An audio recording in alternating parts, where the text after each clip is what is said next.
Man, oh man, what just happened and is currently still going on isn't good for basketball fans, basketball players, and everyone involved in the Ncaa. And most importantly, it's terrible news for everyone's favorite event known as March Madness. We're going to dive straight into it, but first, I really never ask on this channel, but if you're watching this video and you haven't subscribed yet, please consider hitting that subscribe button. We're on the road to 100K. Can't get there without your support. Without further ado, let's get into it. When I tell you that March Madness and the NCAA in general is in big trouble, I don't even know if that does it enough justice. Everyone knows how much this tournament means to the fans and players, but it means a lot to the people above them because this is a lot of money. The March Madness tournament arguably is the biggest money maker for the NCAA. As we all know though, before that tournament you have to play your conference tournaments. And going into the conference tournaments, almost every team in the country seems somewhat healthy, but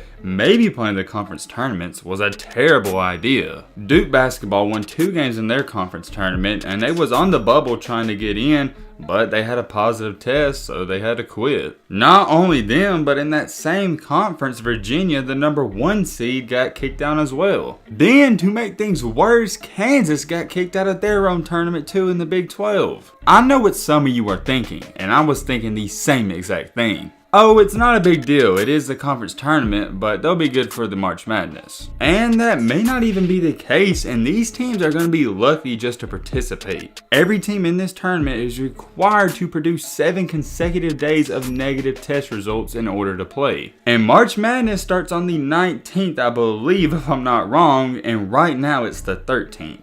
So therefore, if any of those teams and any other teams has a positive test tomorrow, that means they couldn't play in this tournament. But for Virginia and Kansas right now, there is enough time to meet the negative test requirement. But like I stated, the window is very slim. Also, a huge thing to note is that a team must have 5 cleared players to participate. It's kind of confusing when you dive into that because it's not as simple as it sounds. It goes back to contract tracing, so even if you're okay but you was near a person who tested positive, apparently you can't play. We'll just have to see how that plays out, but it's going to be very interesting. As of right now too, when I'm making this video, the NCAA has not said whether it will adjust the schedule for the teams with positive tests. Just by the way things are playing out right now, it looks like we're going to have a crazy March Madness.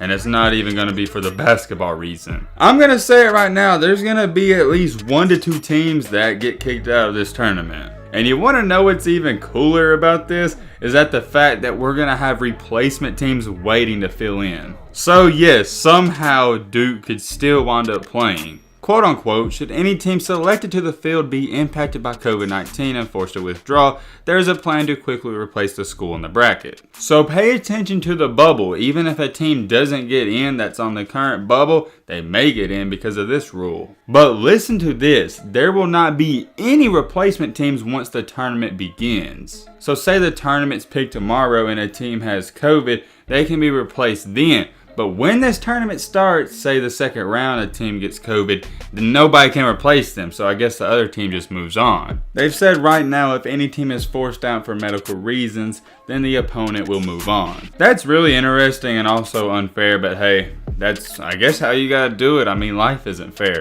At least we're having a freaking tournament. I'm happy and excited. But let me tell you what, I'd be so mad if I was Gonzaga and I get kicked out because of this. I understand some of you probably don't think this is a big deal, but I'm just here to tell you, this is bad news for the March Madness bracket and the whole NCAA. They're going to lose some money again this year. They will make some, but not like usual. 2, they're going to be under a lot of scrutiny because if they got to kick out a team, that fan base is going to get mad. And then if they plug a team in, even more fan bases are going to be mad they didn't pick their team. Let me know what you think in the comment section, but for me personally, I'm pretty optimistic about this because look how the NBA bubble turned out. It was 100% effective and it worked, so this should do the same thing. I don't see no reason why it wouldn't work, but I'm sure something to mess up, so just keep your eyes open. That's all I really wanted to touch on for this video. I'm sure there'll be more I can add to it. So like I said, if you're new to this channel or not new, you just ain't subscribed, what are you doing? Join the family. Hit that subscribe button. It really means a lot.